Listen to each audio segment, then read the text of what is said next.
nous avons compris de quoi est-ce qu'il s'agissait. Les attaques se sont enchaînées immédiatement. Déou, Tinako, Partiaga, ainsi de suite. Mais ce qu'ils avaient oublié, c'est que le peuple du Burkina Faso avait compris notre message et s'était engagé sur la même voie.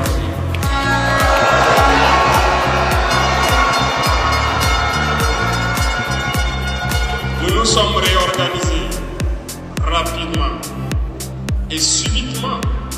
Nous avons constaté que toutes les cellules dormantes terroristes se sont réveillées au Burkina Faso.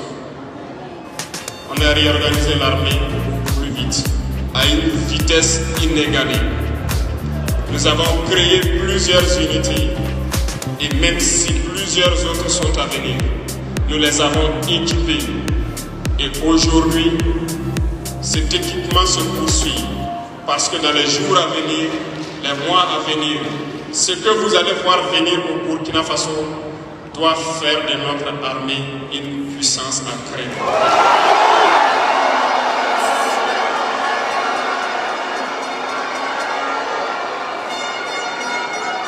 Nous n'allons pas lésiner sur les moyens. Nous avons compris que le combat qui est engagé contre l'impérialisme sera dur, très dur. Mais seuls les durs vont passer et les Burkinabés sont des durs. Et nous allons passer.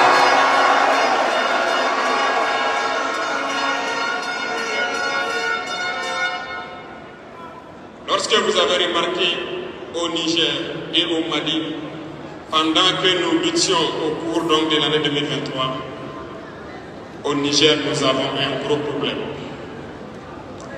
Parce que les terroristes venaient attaquer et repartaient et nous n'avons aucune possibilité de les poursuivre.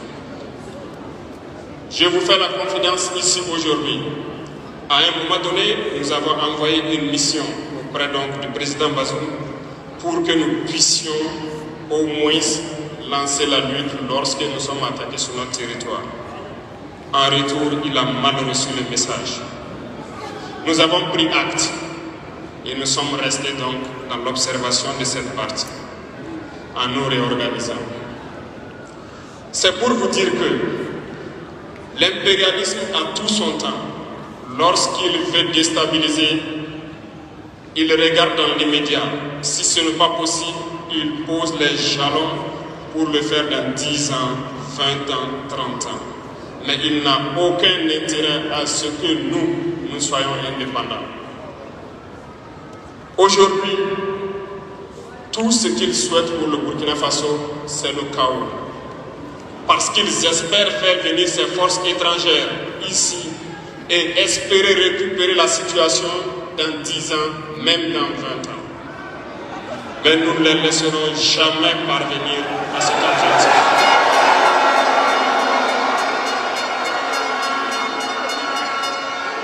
Voilà pourquoi nous avons mis en garde pendant plus d'un an les valets locaux, les esclaves de salon, pour qu'ils ne trahissent pas leur patrie au profit de l'impérialisme.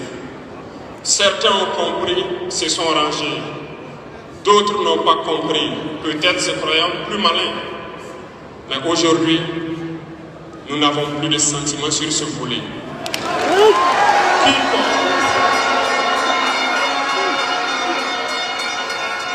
Quiconque va trahir sa patrie au profit de l'impérialisme, il sera traité comme tel. Merci.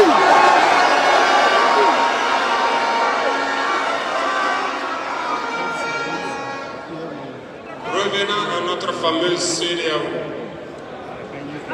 je vous raconte une histoire avant de commencer.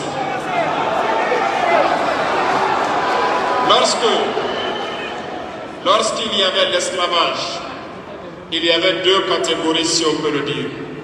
Les esclaves des champs et les esclaves des salons. Ceux des champs, ce sont ceux qui travaillent pour le maître, qu'on tue souvent, qu'on casse, qu'on traite très mal. Les esclaves des salons étaient ceux-là qui font le ménage, qui servent le thé, et un petit sourire du maître les suffit donc à jubiler et à trahir leurs frères.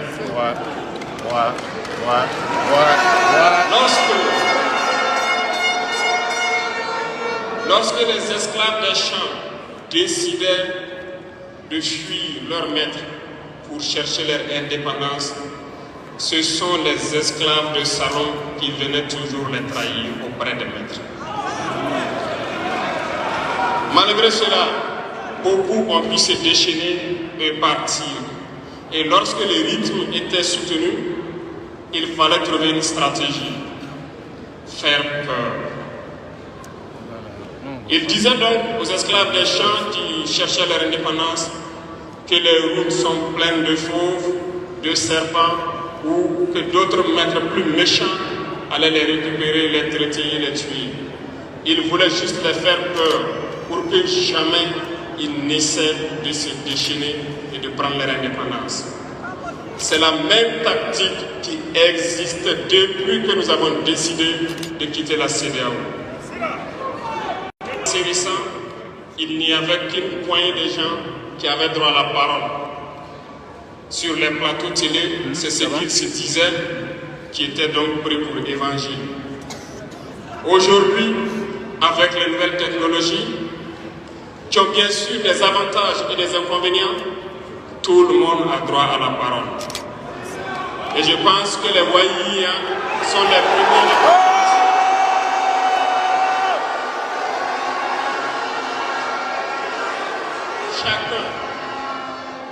Chacun peut faire son analyse sur une situation. On peut certes se tromper, mais lorsqu'on vient vers nous pour comprendre, nous sommes bien ouverts pour vous expliquer les démarches.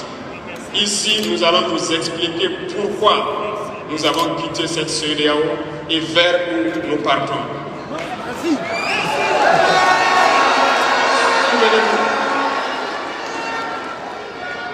Et c'est en 1975 que ça a été créé. Et ça a été créé pour la majorité des chefs d'État putschistes, comme ils aiment le dire. C'était des militaires qui ont pris le pouvoir et qui ont pris les responsabilités pour créer la CEDEAO, pour qu'il y ait un véritable essor économique des peuples à l'intérieur de cet espace.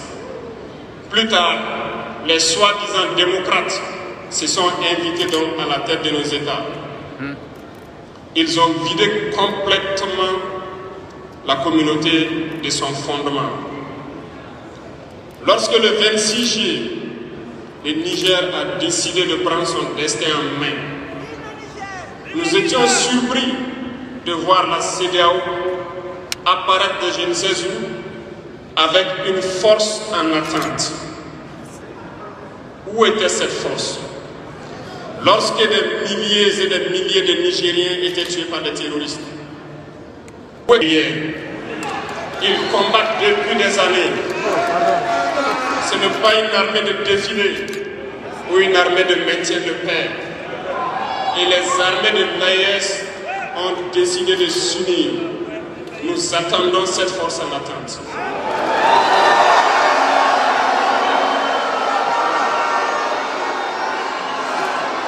Il faut que ces soi-disant démocrates le comprennent.